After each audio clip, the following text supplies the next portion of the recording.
Brittle Hollow is the fourth planet from the Sun, and is a treasure trove of information regarding the aliens that inhabited the Outer Wilds hundreds of years ago. Now you're going to want to get to Brittle Hollow pretty early since the planet's surface is being continuously worn away by its volcanic moon, the Devil's Furnace. There are a few places on Brittle Hollow that are safe to land. I would suggest here, here, or here. I'm going to land here because it allows you to trace the steps of the aliens who crashed here. You can read these runes to get a more complete picture of what happened to them. These gems on the wall create a local gravity field. So as you can see, they let you climb up walls, but don't jump too high while you're using them, or you will get out of their range and fall into the black hole at the center of the planet. See this missing tile? That's why you want to get here early. If you follow the path of gravity crystals, you'll reach the Hanging City at the North Pole, which does not contain Santa Claus and elves, but a bunch of empty ruins and a banjo-playing space archaeologist. Now you might fall on the way, but don't worry, there are two ways to deal with that. Method 1, put yourself into orbit. The black hole is small and weak enough that you can probably use your jetpack to miss the black hole. If you keep pushing forward, your orbit will get bigger and bigger until you hit something solid and hopefully land on a platform. Method 2 is to fall into the black hole. Rather than die as you would expect, you are spat out at this white hole at the edge of the system. At first this seems like a death sentence since you probably won't be able to get back to your ship before your oxygen runs out, but if you jetpack into this weird satellite thing that floats by the white hole and wait a bit, it's a bit finicky sometimes, you'll end up on this dream catcher that is right above the banjo archaeologist. This door is a one-way exit to the surface, don't bother with it. So feel free to explore the Hanging City, but the thing of most interest is this room that explains how the aliens got there. To summarize, the aliens came to the Outer Wilds in their giant mothership. Then they crashed or landed in Dark Bramble, I'm not sure which. Turns out Dark Bramble kinda sucks, as you can see when you check out that video. Since their mothership was slow, or crashed, or unwieldy, they shot off in their escape pods.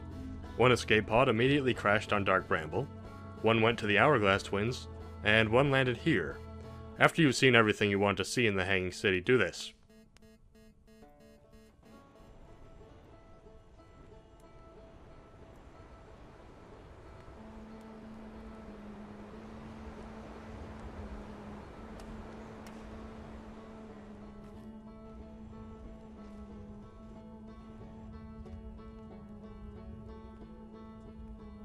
Then do this.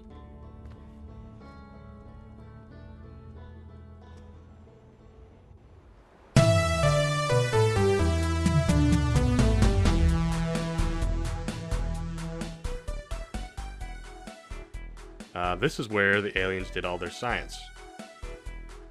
Here, they were studying the cyclones on Giant's Deep.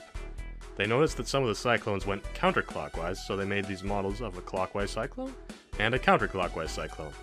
If you play around in the models, you'll find that the clockwise cyclones launch you into the air. The counterclockwise cyclones push you down. Remember that.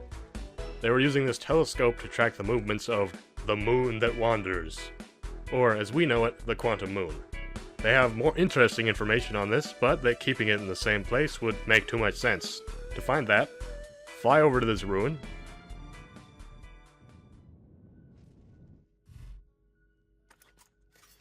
then descend to the platform beneath.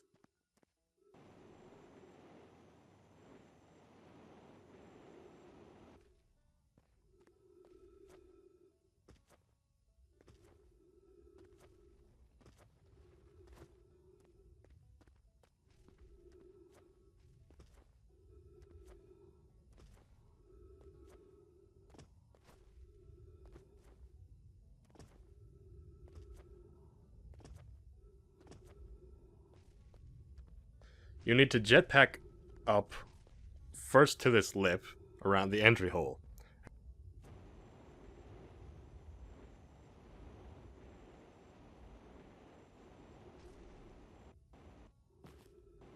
And wait for your jetpack to recharge if you want to reach the influence of the gravity crystal on the ceiling easily. This is a bit tricky, so start by jumping and start using your upward thrust while you still have the upward momentum of your jump.